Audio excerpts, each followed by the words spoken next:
வணக்கம். ஆகாஷ்வாணி புதுச்சேரி செய்தி சுருக்கம் வாசிப்பவர் சரவணகுமார். குடியரசுத் தலைவர் திருமதி திரௌபதி முர்மு 4 நாள் அரசுமுறை பயணமாக நேற்று மாலை கேரளா சென்றடைந்தார். இன்று சபரிமலை ஐயப்பன் கோவிலில் இருமுடி கட்டிச் சென்று தரிசனம் செய்தார். நிலையான எரிசக்தி மையத்தை நிறுவுவதற்காக கோல் இந்தியா லிமிடெட் இந்திய தொழில்நுட்ப நிறுவனமான மெட்ராஸ் ஐஐடியுடன் இன்று புரிந்துணர்வு ஒப்பந்தம் ஒன்றில் கையெழுத்திட்டுள்ளது.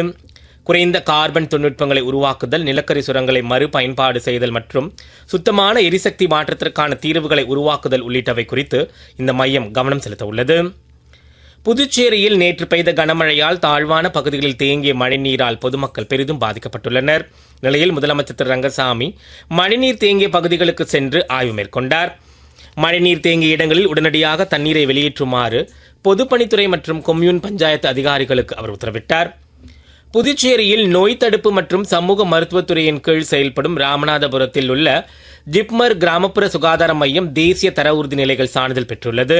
இந்த மையம் சேவை வழங்கல், நோயாளி உரிமைகள், ஆதரவு சேவைகள், மருத்துவ பராமரிப்பு, தர மேலாண்மை, தொற்று கட்டுப்பாடு உள்ளிட்ட 8 முக்கியமான களங்களில் சிறந்து விளங்கியது குறிப்பிடத்தக்கது. தென்மேற்கு வங்கக்கடலில் நிலவிய ஆழ்ந்த காற்றழுத்த தாழ்வு பகுதி அடுத்த 12 மணி நேரத்தில் காற்றழுத்த தாழ்வு மண்டலமாக வலுப்பெறக்கூடும் என்று சென்னை வானிலை ஆய்வு மையம் தெரிவித்துள்ளது. இதனைத் தொடர்ந்து அடுத்த 12 மணி நேரத்தில் இது வட தமிழகம், புதுச்சேரி, தெற்கு ஆந்திர கடலோர பகுதிகளை நோக்கி நகரக்கூடும் என்றும் இம்மையம் தெரிவித்துள்ளது. 2 முறை ஒலிம்பிக் பதக்கம் வென்ற ஈட்டி எறிதல் வீரர் நீரஜ் சோப்ராவிற்கு பிராந்திய ராணுவத்தில் கௌரவ லெப்டினன்ட் கர்னல் பதவி வழங்கப்பட்டுள்ளது. இத்துடன் இந்த செய்தி சுருக்கம் நிறைவு பெறுகிறது.